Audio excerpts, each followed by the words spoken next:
This is David Cowen live from Legalweek 2026. I'm with Dennis Garcia, the Vice President and General Counsel of Litera.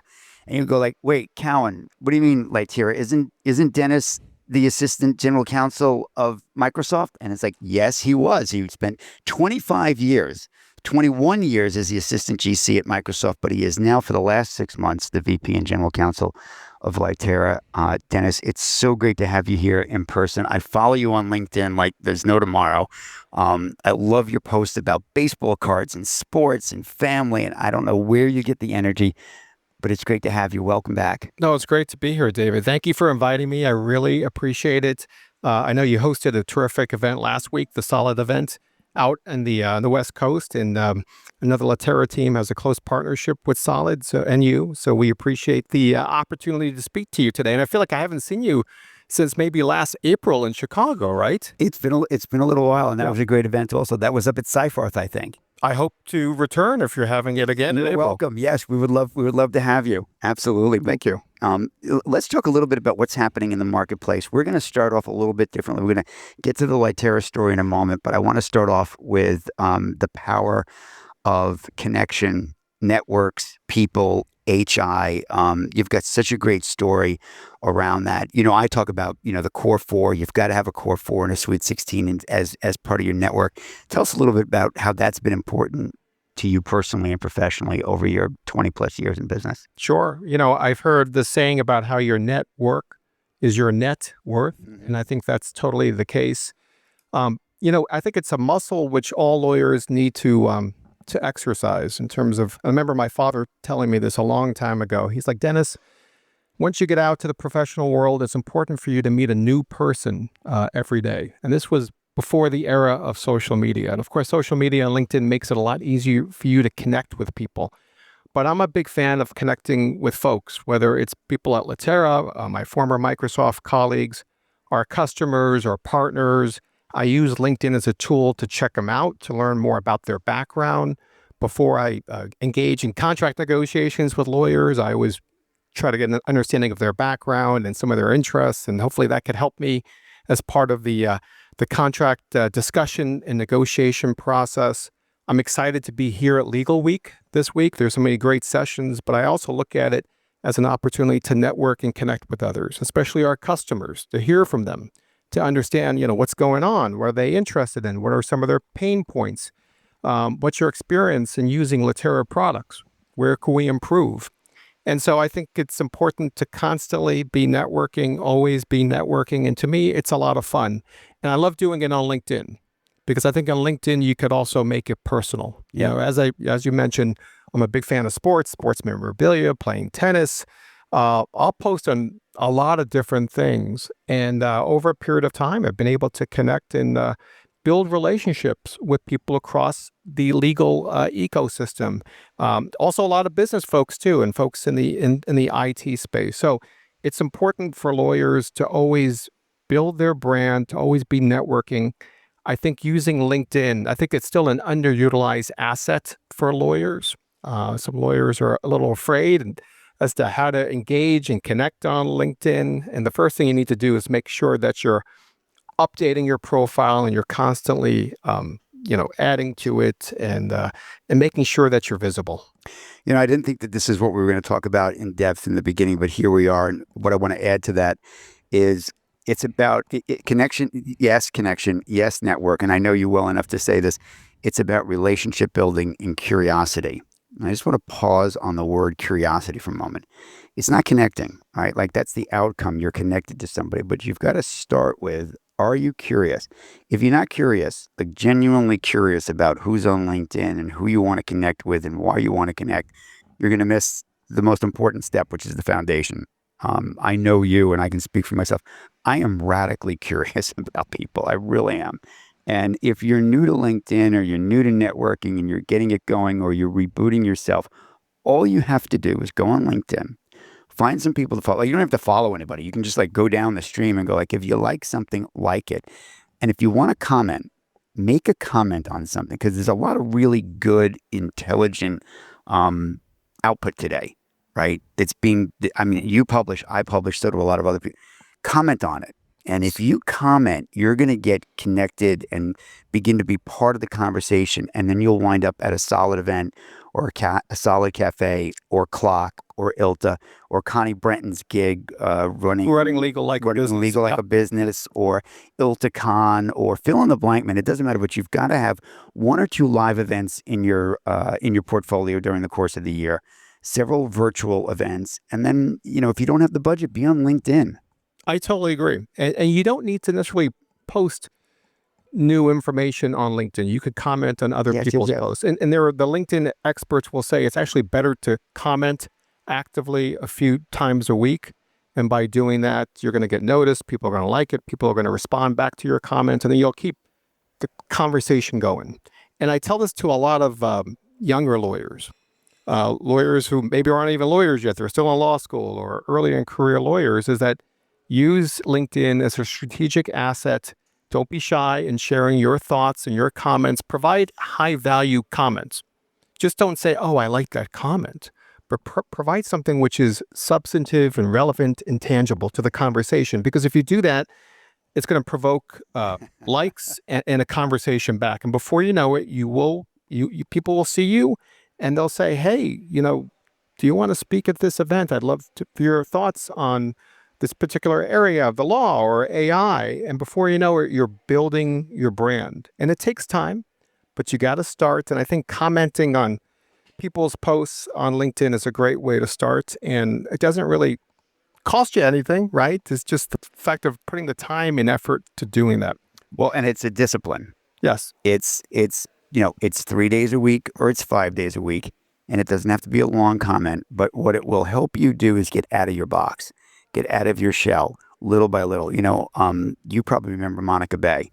Not many people, Yes. maybe. May she rest in peace. May she rest in peace. Monica Bay was the one who first said to me, read Anne Lamont's Bird by Bird, because I was very self-conscious about writing and putting it out there. I could speak all day long, but to put something, forever and write it down was something that I was uncomfortable with. She said, get over it, read Bird by Bird, and just start commenting. And one thing led to another. And 22,000 followers later, it's been over a decade, but it's slow and steady. And it's a discipline, but you've got to do it every day or every other day. Yeah. And you need to think about maybe putting together a commenting or maybe a posting schedule and, have that discipline to do it. When I worked at Microsoft and Accenture and IBM and, sometimes at Litera too, we could be in our ecosystems, kind of echo chamber, if you will. And it's important for us to get outside of that sort of zone, connect with people who are our customers or partners, the public, other AI providers, other legal tech providers, to understand what's happening out there. And LinkedIn's a terrific way to get an idea as to what's going on. Tell me a little bit about the transition from the AGC to the GC now at Litera. When we were prepping for this a little bit, you said, one of your challenges, and this is the right challenge, is earning the trust of the people around you. Talk a little bit about earning trust, because that is something that comes naturally to some people, but is a skill that you can learn as you go along. Sure. I'll say a few things. I was an assistant general counsel at Microsoft for 22 plus years. That came to an end back in July. And as some folks may know, Microsoft had layoffs at that period of time. And unfortunately, I was one of those folks who were impacted. But luckily, I was able to step into this terrific role to be vice president of general counsel of Litera pretty soon. It took only 2 or 3 months, and I landed somewhere else. But one of the things which I've learned in my career, whether you're a new VP or general counsel, or if you're taking on newer business clients, is that you need to work hard to earn the trust of your clients. So what does that mean? When I took this role, one of the first things I've done and I continue to do is, of course, our clients want their lawyers to be as hyper responsive as possible. So I've been really focused over the last 6 months to make sure I'm getting back to our teammates at all levels of Litera, right? Whether you're a CEO, whether you're a CFO or a marketing team or HR team, to get back to our folks as quickly as possible. Even if I don't have an answer for them, just to acknowledge the fact that I received their instant message or their email, and I'll get back to you by a certain period of time. And then I've also focused on the quality of legal advice I'm providing to them. I want to make sure that my legal advice is focused, relevant, and responsive. It has to be legal advice which is also very easily understood and digestible by our business leaders. Sometimes as lawyers, we overspeak. We have too much legalese, right?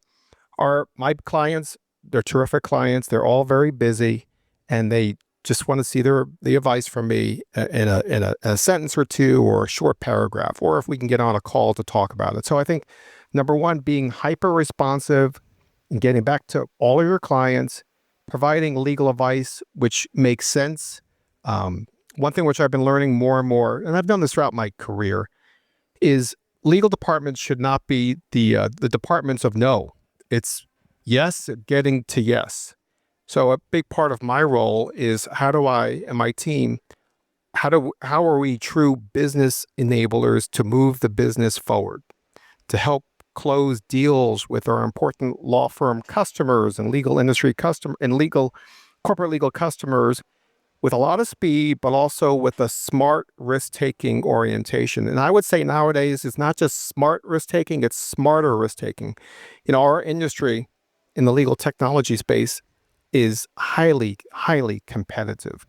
So we got to move with speed. And there are times where we have to be even more thoughtful in taking smarter risks, right? And it's up to me to connect with our CEO, with our CFO, with other key decision makers very quickly to help us move with that speed to close key deals, key partnerships with providers.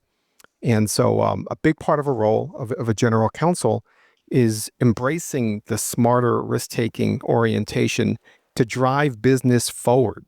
And I think a final part of what I've learned about creating or earning trust is you also need to be the guardians of the business, right? You need to make sure, especially in our industry, the legal tech industry, where our customers are lawyers and they're expecting us to embrace compliance, ethics, integrity.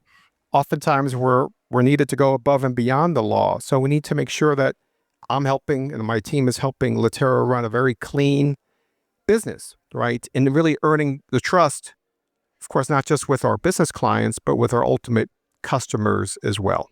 Dennis, I want to jump into the way we work, because you referenced that before in our prep as well. So the way we work is different. Coming out of Microsoft, there was a workflow.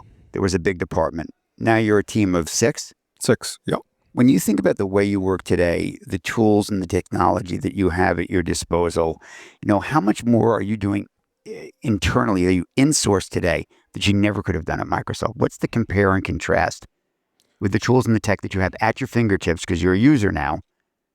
Yeah. Compared to? Sure. I'll say a few things. I think being a smaller team of six, everyone has to be scrappy and highly versatile and being able to do a lot of different things. With the Microsoft legal department, they have 2,000 professionals in their legal department. So they could afford to have subject matter experts in employment law and intellectual property or data privacy. We don't have the luxury of doing that. So we have to be conversant on a wide variety of topics. We all also have to be champions of legal operations and making sure that we're using not just Litera's technology, but also other third-party technology in a smart way. We're looking at ways to use our technology and also other AI technology in a way of trying to get out of some of the more routine, sort of maybe mundane questions, which all lawyers and legal professionals have received from their business clients over a period of time, to help free us up to do more, quote unquote, mission critical work, where I want to spend time and where my teammates need to spend time is helping to capture revenue into Litera, right? So closing deals more quickly with a smart risk orientation. Hold that thought for 1 second. I didn't mean to interrupt you, but that came up at Solid West with Maya Bowerman from CVent, and she talked about time to deal. And she talked about the power of time to deal. I don't know if everybody fully understands that. For those who are listening and going like, well, give me the MBA story here. Time to deal if you're in the software business, or time to deal if you're in the recurring revenue business, works like this. The sooner you get the contract signed, whether it's days, weeks, or months earlier, that's the sooner the meter starts to run. The sooner the meter starts to run, the sooner you are driving top line revenue and bottom line revenue. Can you talk about that for just a second? Sure. And it's something which I learned in my time at Microsoft. I had the opportunity to support a person by the name of Judson Althoff, who is now, I think, is the Microsoft CEO of sales, or that's his latest title. But he used to say, time kills all deals. Okay. And we needed to move with a lot of speed to get deals done. Number one, because in a lot of these deals, competitors are lurking. You may think that, sometimes you may think that, oh, we're going to get this deal done, and our sales folks feel good about it, but things could change very quickly. Our customers may also be having sidebar negotiations with our competitors. So you got to move with speed. You can't assume anything. And to your point also, that the sooner you get a deal done, then hopefully they'll start consuming your solutions. That's right. And hopefully if your solutions are so good, hopefully, for instance, if a Litera customer is using Litera Compare, all right, hopefully they'll use that. But then maybe they'll go to Kira, okay? And then maybe they'll use our AI agent known as Lido, okay, which is a fantastic tool, which we use in our legal department. And so, once you get them in, hopefully, and they understand what your tools can do, and they see success, they see good business outcomes, hopefully that will lead to more opportunities, right? And so that's why, of course, my team and I are trying to close as many master services agreements that we can with our customers, because that provides sort of a pipeline to get hopefully more deals. So that's you as a GC acting as an intrapreneur or an entrepreneur. That's not legal operations. That's business operations. And I just want to sort of allow the audience to see themselves in that role of business ops, not legal ops, in terms of, driving the business forward, being responsible for profit, being responsible for revenue, being like, if you can shrink that distance, and you're in the legal department today, whatever your role is in legal, if you can help move things forward, you went from legal ops to business ops, which is driving revenue, driving margin, driving profit. That's an exciting place to be.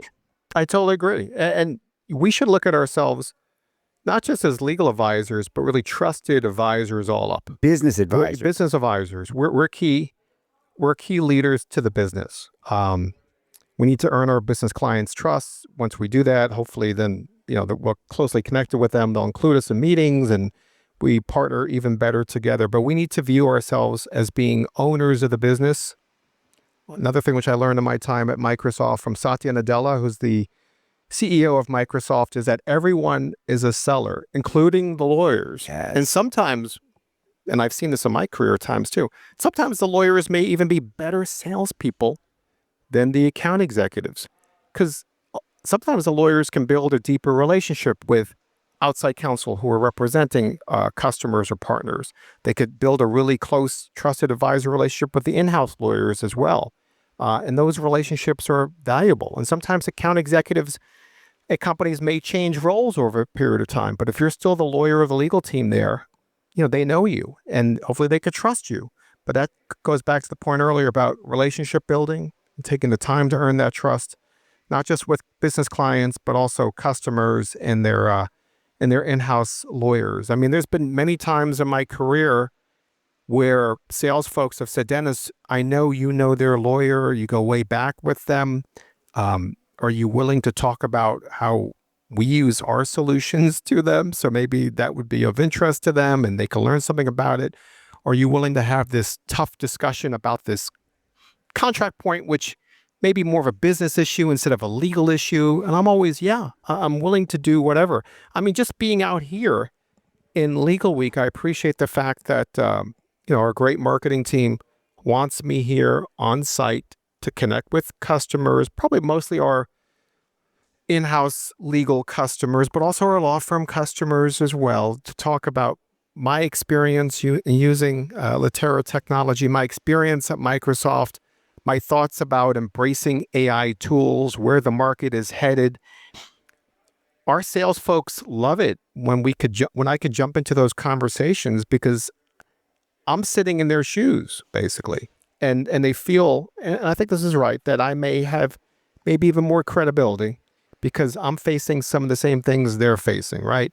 Maybe budget constraints, working with outside counsel while outside counsel's fees are going up, thinking about opportunities to insource legal work, thinking about an ever-changing geopolitical climate and what that means, a world in which we're seeing more regulation in the AI space, right? I mean, so there's a lot going on for in-house lawyers and legal and also legal operations leaders. You're describing the 360-degree world that we actually live in. And although the hype or the spotlight, not hype, the spotlight is on AI, which is great. And you certainly have a value of who you know. It's what you know about who you know that really matters. It's like, why it's going to be important to this individual, right? It's not static. I find AI, I keep putting it in these terms, and maybe it's right, maybe it's not, maybe it'll evolve, but it's static, right? It's like right here, right now. But things are fluid, like your experiential knowledge of a relationship with a Mark Smolik from DHL. Like, there's no AI that can sell Mark anything. I mean, he's a nuanced guy. So to understand that he's got a carpentry background, he's got a fishing like those things, like that's not all right there at your fingertips at the press of a button. So the relationship that you refer to is invaluable. The fact that you understand how this calculus comes together. There's a bit of alchemy that we're missing in our conversations. So I'm really glad that you were able to be a guest with me here today as we kick off Legal Week, to remind everybody that the relationships and the HI plus the AI is really what's going to make it work. What part of that resonates with you? This nuance of knowing people as well as you do over these years, this experiential depth of knowledge that's beyond what Claude can surface in preparing you for a meeting. Well, I mean, I think it all comes back to trust and earning trust. And if you have high human intelligence and connection with people, you're going to be in a better position to earn trust. And so what you want to do, I think, is marry the human intelligence and the AI together. And hopefully that's going to provide you with a good position to really earn trust with customers and your clients as well. But you're right. In this world of AI, sometimes we forget the human aspect of it, and you can't forget it. Even just connecting with you guys in person, right, and being in person. And I know at Litera we're having a return to office initiative, which I think is great because I'm able to connect with my clients and my colleagues in the Chicago office. I'm able to meet with them and to learn about them and spend time with them. And time is our most important asset. You have to use it wisely, and you have to think about, how do you learn from each other? How do you learn more about them, what their interests are? And then how do you provide solutions or know-how which is connected with their interests, right? And so people like that. People like being connected with people where there's an element of familiarity, if you will, right? And they know, oh, I know Dennis. I feel like he's sitting here right here and I could just chat with him, right? And it's just a natural discussion and conversation. That's where you want to be. So I'm going to challenge the audience right now. If you're listening and you're like, wow, 20 plus years at Microsoft, senior executive, he's seen some stuff and now he is reimagining and reinventing himself. If you want a relationship with Dennis Garcia, DM him on LinkedIn. This is a guy, I mean, he's on LinkedIn 3-4 times a week. It's interesting. He's interested in interesting. If you see something, say something. He will DM you back. And if I could get Dennis as an advisor or a sponsor, he's not going to be your mentor, right? So I'm not putting him out there on that ledge. But I would connect with this senior executive who has been there and seen some amazing transformation take place from the inside out. DM him. Dennis, are you okay that I made that offer? Absolutely, yeah, no, absolutely. Feel free to DM me, and you're too kind, David. But I would love to connect with more folks, and anything I could do to help folks and people, especially sort of our maybe more junior lawyers, up and coming lawyers and legal leaders. By all means, I'm happy to share my thoughts and whatever wisdom I may have. Fantastic. Dennis, thank you so much for Thank you, David. Legal Week. Appreciate it. Thank you. Fantastic. If you enjoyed this show, be sure to give us a like and subscribe on Apple Podcasts, Spotify, or anywhere else you get your shows. And if you want to take your career from now to next, never eat alone.